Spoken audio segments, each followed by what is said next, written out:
नमस्कार।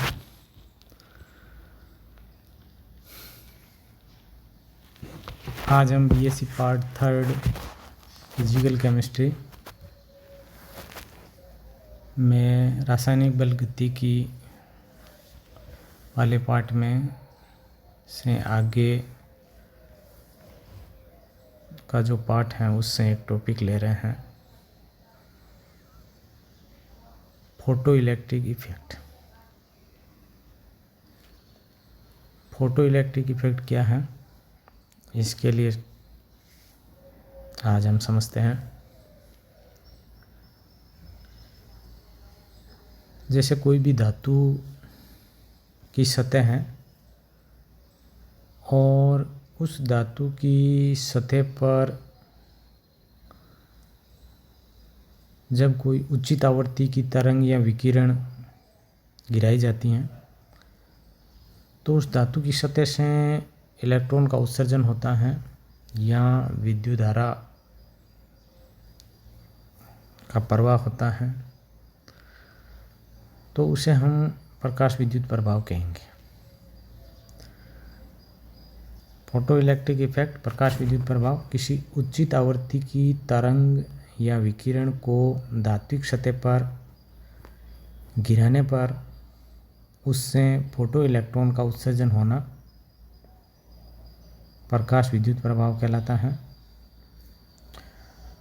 धात्विक सतह के रूप में हमें जो धातुएं लेनी है वो मुख्यतः आरबी व सीएस लेते हैं, सीजियम।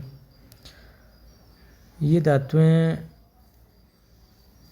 एस ब्लॉक वाले पर की नीचे के आवर्तों की धातुएं हैं, तो इनके आयनन विभव का मान बहुत कम होता है। आयनन विभव का मान कम होने से इनसे इलेक्ट्रॉन का उत्सर्जन आसानी से हो जाता है, इसलिए ये धातुएं हम प्रयुक्त करते हैं। अब प्रकाश विद्युत प्रभाव फोटो इलेक्ट्रिक इफेक्ट की क्वांटम यांत्रिकी द्वारा व्याख्या कैसे करेंगे, तो ये यहाँ पे एक तरफ ऊर्जा E और दूसरी तरफ आवृत्ति न्यू के बीच में ग्राफ दर्शाया गया है। और इस ग्राफ से आप देख रहे हैं कि न्यू जीरो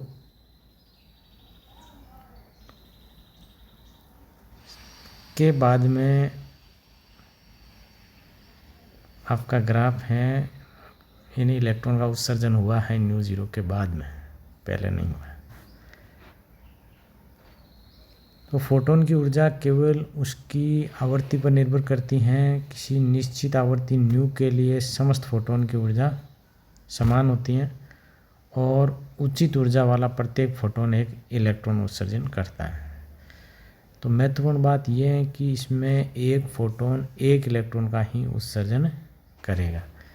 अब यदि उस फोटोन की ऊर्जा न्यू जीरो से कम है तो वह इलेक्ट्रॉन का उत्सर्जन कर नहीं पाएगा, और न्यू जीरो से ज़्यादा है तो वह इलेक्ट्रॉन का उत्सर्जन करेगा।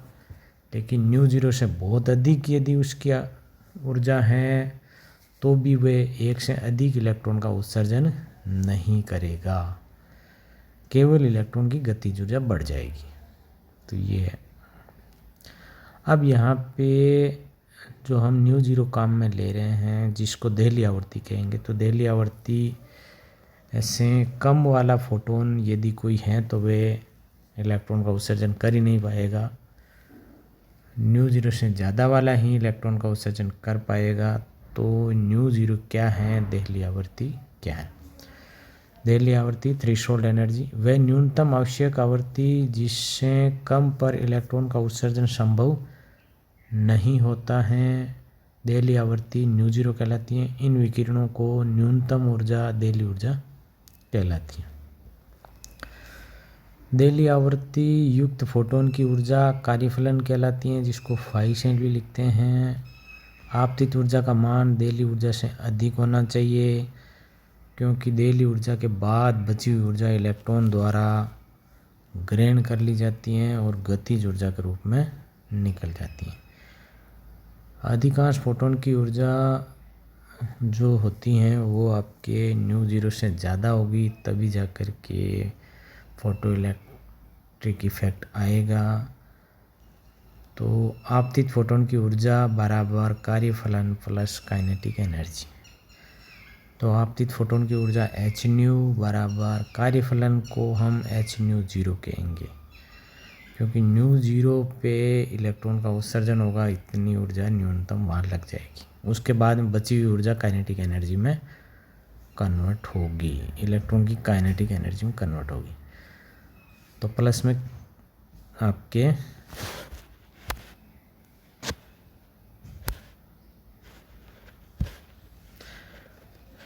ये आ गया एच न्यू बराबर एच न्यू जीरो प्लस के ई। इससे काइनेटिक एनर्जी के लिए सोल्व कर लेंगे, H new minus H mu zero हो जाएगा।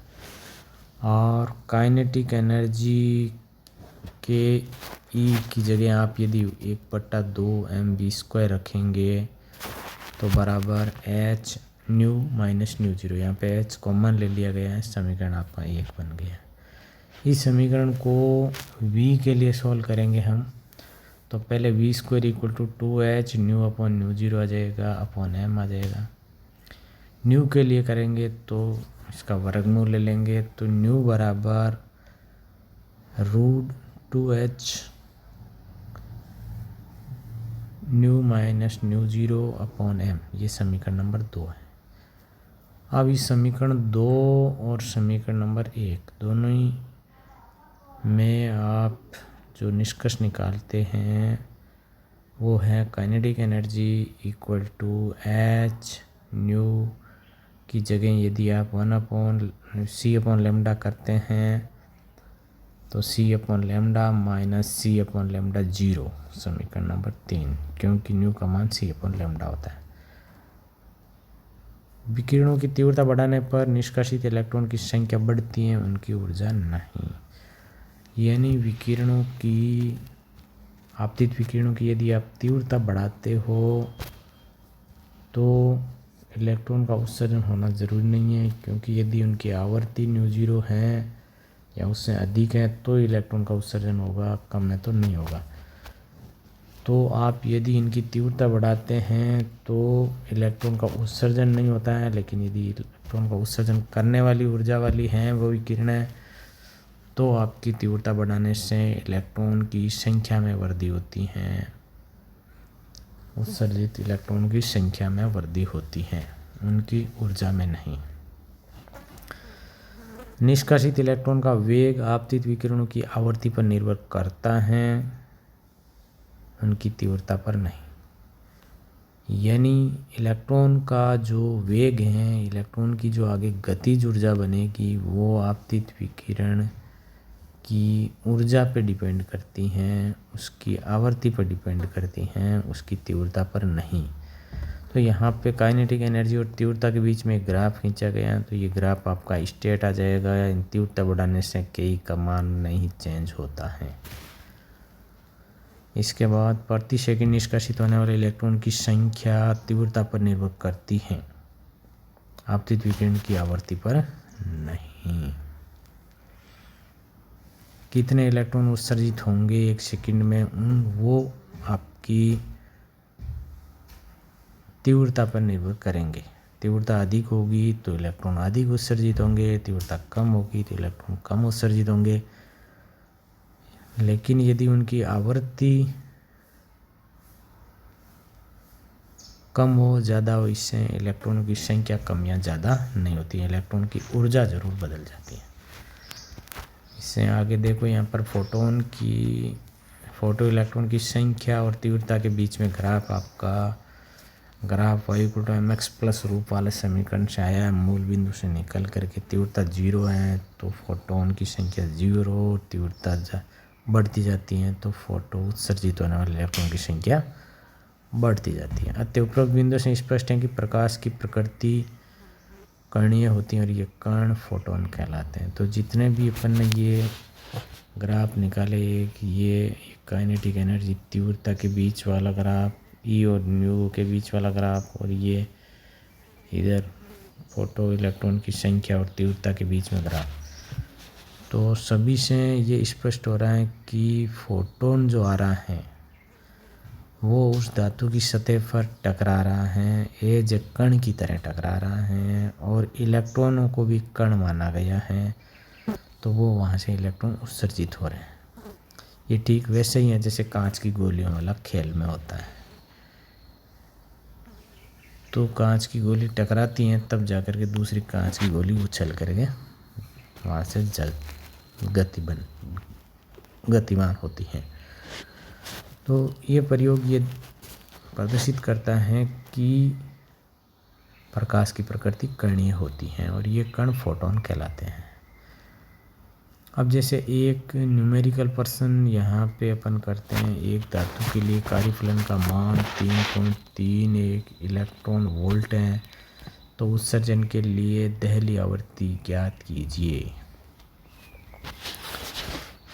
तो ये आपके लिए एक क्वेश्चन बन गया, इसको आप करेंगे। एक धातु के लिए कार्यफलन का मान है ये, उत्सर्जन के लिए दहली आवृत्ति का मान आपको निकालना है। तो यहाँ देखिए फाई जो होता है कार्यफलन वो h न्यू 0 होता है, न्यू 0 निकालना चाहते हो तो फाई अपॉन h आ जाएगा। अब इसने फाई का मान तो दिया है तो रख देंगे यहाँ पर 3.31 इंटू 1.6 इंटू 10⁻⁻19 जूल। जो दिया था इलेक्ट्रॉन वोल्ट है, इसको हमने जूल में कन्वर्ट कर दिया 1.6 इंटू 10⁻⁻19। इसी प्रकार से ये h जो है वो प्लांक कांस्टेंट है, उसकी वैल्यू यहाँ रख देंगे 6.62 इंटू 10⁻⁻34 जूल सेकंड में।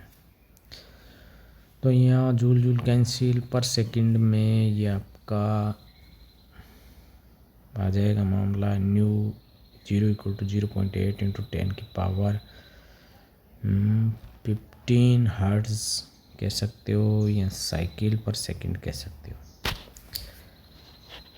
तो ये आपका एक क्वेश्चन। इसी प्रकार से एक दूसरा क्वेश्चन आपको और मिला, यदि दहली आवृत्ति 3.6 इंटू 10⁻15 सेकंड इन्वर्स है और अर्थात विकिरण की आवृत्ति 4.0 इंटू 10⁻15 सेकंड इन्वर्स है, तो कार्यफलन और गतिज ऊर्जा ज्ञात कीजिए। तो कार्यफलन आप फाई = h न्यू 0 से ज्ञात कर लेंगे और उसके बाद में गतिज ऊर्जा 1/2m² वाले इस फॉर्मूले से आप ज्ञात करेंगे। अब ये देखिए ये आपका लिए है डिफाइन, एक मैं आपको असाइनमेंट दे रहा हूँ,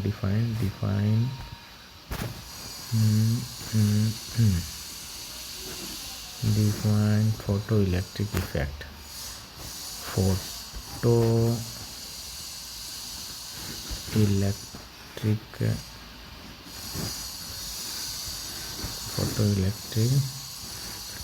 इफेक्ट इसको आपको करना है, डिफाइन फोटो इलेक्ट्रिक इफेक्ट। अच्छा, ये 20 शब्दों में आए तो आपको ज़्यादा कुछ लिखना नहीं है, फोटो इलेक्ट्रिक इफेक्ट की परिभाषा लिखनी है। यदि ये आपके बड़े क्वेश्चन में आ जाए 50 शब्द या 100 शब्द वाले में, तो आपको फिर ग्राफ भी बताना है, फोटो इलेक्ट्रिक इफेक्ट की क्वांटम व्याख्या भी आपको करनी है। तो थैंक्स, आज के लिए इतना ही।